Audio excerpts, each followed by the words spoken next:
Welcome, ladies and gentlemen, to an enthralling journey through time, where hidden secrets, untold stories, and enigmatic heists come to life. Today, we delve into the captivating world of history and unravel the mysteries of the past in our video.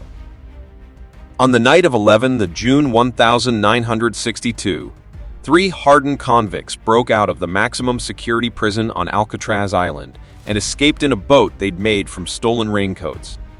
Officially, they were never seen or heard from again.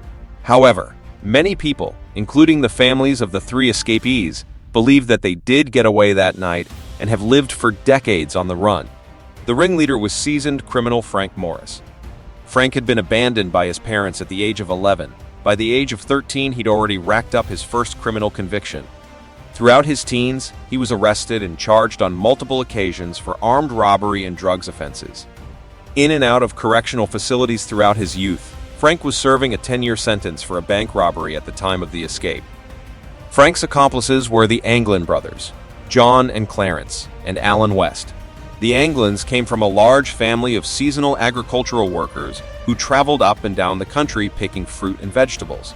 Dirt poor, the two brothers turned to crime at an early age, first being caught for breaking into a service station at just 14. They started robbing banks and other businesses after their first brush with the law. They were both sentenced to 35 years after being convicted of robbing the Columbia Savings Bank in Columbia, Alabama. After repeated escape attempts from Atlanta Penitentiary, the pair were transferred to Alcatraz in 1960. Alan West made up the last member of the escape party. A serial offender, Alan had been arrested over 20 times before finally being imprisoned for car theft in 1955. Transferred from Atlanta Penitentiary to Florida State Prison, Alan made an unsuccessful escape attempt and wound up in Alcatraz in 1957 as a result.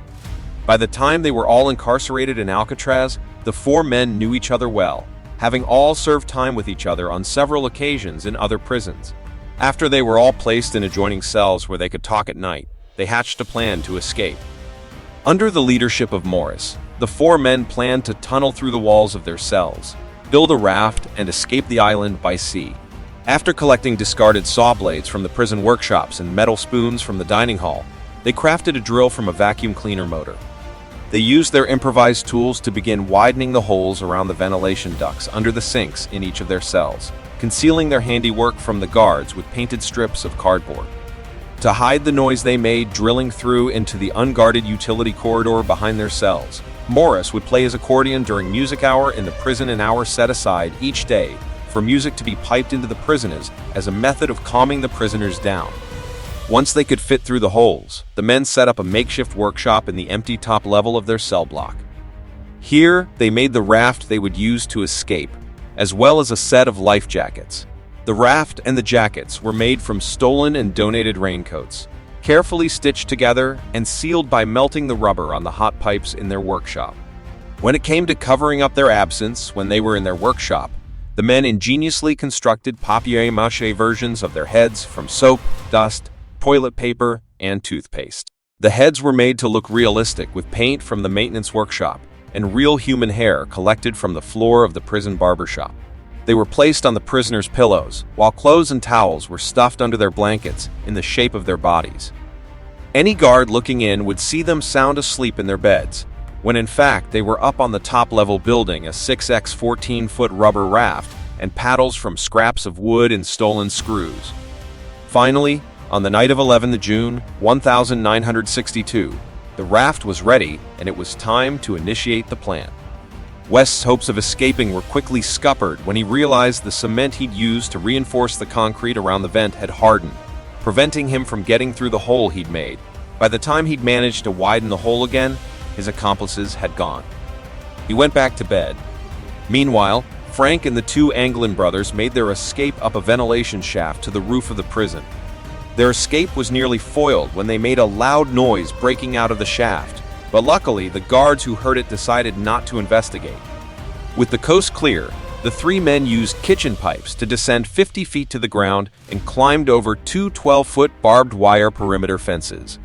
They headed to a shore on the northeast part of the island where searchlights could not pick them out.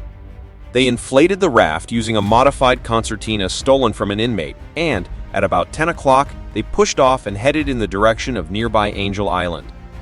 Officially, at least, they were never seen again. The alarm wasn't raised until the following morning when guards failed to rouse the three prisoners and entered their cells to discover the dummy heads. A huge search operation swung into action involving both civilian law enforcement and the military. The land, air, and sea surrounding Alcatraz Island and beyond were extensively searched over the next 10 days. The Coast Guard reported finding one of the prisoners' paddles on 14 June off the south coast of Angel Island, and workers found a wallet containing details of the anglins the same day. 6 days later, shredded rubber believed to be from the prisoner's raft was washed up on the shore near the Golden Gate Bridge. The following day, a deflated life jacket was picked up by a prison boat floating 50 yards from Alcatraz Island. These scattered remnants were all that was ever recovered of the men and the tools they'd used to escape. Despite no bodies being found, the FBI quickly concluded that the three prisoners had drowned. From the first year of the men's escape, right up until the present day, there have been plenty of people who say the FBI was wrong to pronounce the men dead. As early as Christmas 1962, various members of the Anglin family claimed they received cards and postcards from the brothers. The two men's mother received a bunch of flowers sent to her anonymously every year up until her death in 1973, and her funeral was allegedly attended by two unusually tall men wearing heavy makeup. Family members believe they were John and Clarence Anglin attending in disguise. In 1989, one of the Anglin's brothers, Robert, claimed two men turned up to view the body of his dead father, stayed for a while, wept over the body, and left. In the same year, two women contacted Unsolved Mysteries to say they had seen Clarence Anglin and Frank Morris on a farm near Marianna in Florida, though no trace of them could subsequently be found. Over the years, many people outside of the Anglin family have come forward claiming to have seen or have had contact with the three escapees. A day after the men went missing, a local San Francisco police officer claimed to have seen a boat near Alcatraz Island that turned around and headed under the Golden Gate Bridge after a few minutes. The FBI looked into the claim and dismissed it. Also in 1962, a man named Bud White came forward as a cousin of Frank Morris.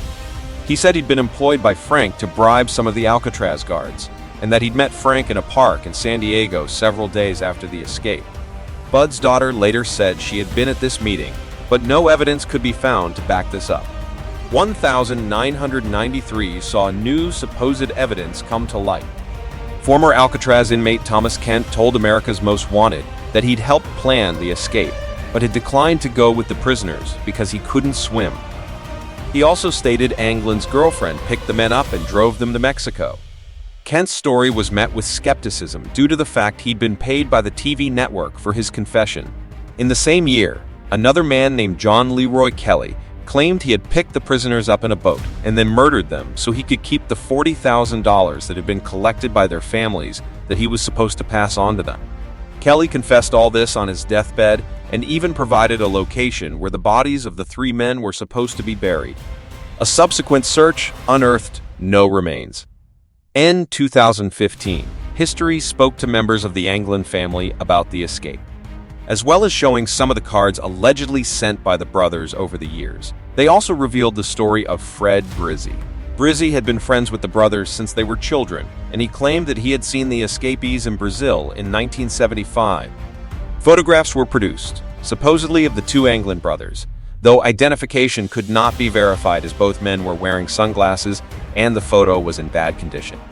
Finally, in 2018, the FBI confirmed that they had received a letter, allegedly written by John Anglin. In the letter, Anglin revealed that both Morris and his brother Clarence were dead. The remaining prisoner said he would hand himself in exchange for medical treatment. The FBI could not confirm the letter's authenticity, and they never heard from the writer again. Was this the final word from the last man standing of the 1,962 escapees? The FBI formally closed the case in 1979. The U.S. Marshal Service, on the other hand, plans to keep the case open until 2030, when the men will all be over 100 years old.